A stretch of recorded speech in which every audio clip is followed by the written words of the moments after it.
étudiants qui apprennent à donner vie à des personnages en 3D. Voici le deuxième épisode de notre feuilleton à l'Animéa, une école d'animation qui s'est créée voilà un peu plus de 2 ans à Caudebec-les-Elbeuf. En septembre 2019, la première promotion a donc vécu au rythme de la pandémie, avec des cours en distanciel quelquefois. Pas évident pour une jeune école et de jeunes étudiants. Bérangère Dinglas avec Didier Meunier.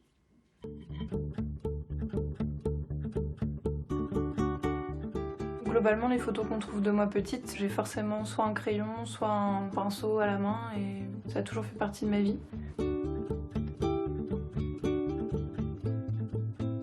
Enfant, c'est en visionnant cette cassette de Blanche-Neige qu'est né pour Andrea le rêve de devenir dessinatrice, en découvrant le making-of en particulier. Walt Disney fait bouger les feuilles comme ça et en fait les dessins prennent vie. Et j'ai fait vite comprendre à mes parents que c'était précisément ça que je voulais faire et qu'ils voulaient juste ça. Une affiche de... À 22 ans, son rêve ne l'a jamais quitté. Mais jusque-là, les conditions d'exercice du métier de dessinateur lui faisaient peur. Pendant très longtemps, en fait, je me suis dit, bah non, je vais pas poursuivre ça parce que c'est pas assez viable et je vais pas réussir à me nourrir, à avoir une vie normale en faisant ce type de métier, alors qu'au final, c'est tout à fait possible.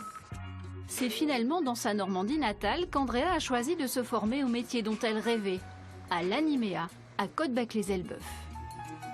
J'ai un petit peu baissé l'arbre et j'ai essayé de donner un traitement aux fougères parce que pour le moment, on n'avait aucune fougère qui avait un traitement.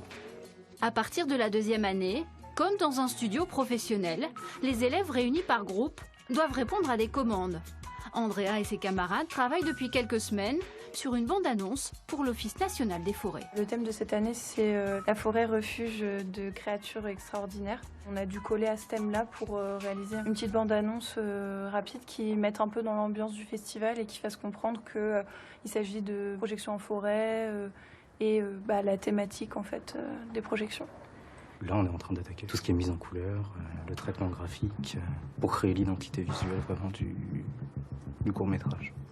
Un défi important pour ses élèves, mais aussi pour cette toute jeune école. Autre enjeu pour l'Animéa, celui du recrutement. On a reçu 57 candidatures. Hein. Je vais faire le calcul. Là, il y en a 48. 48, mais c'est les 48 qu'on voit en entretien. Et du coup, il y en avait 9 en plus. Si les candidatures sont nombreuses pour 2022, l'école a subi la crise du Covid et la rentrée 2021 a été difficile. Absence de salon d'étudiants, annulation de portes ouvertes.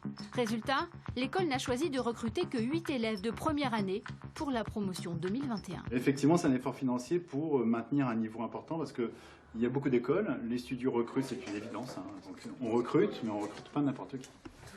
Pour améliorer le niveau des candidats, l'école a en revanche ouvert cette année une classe préparatoire. Cette classe prépa, elle permet de consolider le dessin technique, les connaissances artistiques et on peut imaginer que certains vont vouloir aller plutôt vers des arts appliqués dans d'autres domaines auxquels nous, on ne forme pas forcément. Moi après je vais faire une école d'architecture et je sais que mon niveau de dessin n'était pas top. J'ai pas un mauvais niveau en dessin de personnages et tout, mais tout ce qui était décor, couleurs, tout ça, l'école m'a permis de progresser sur ce point-là.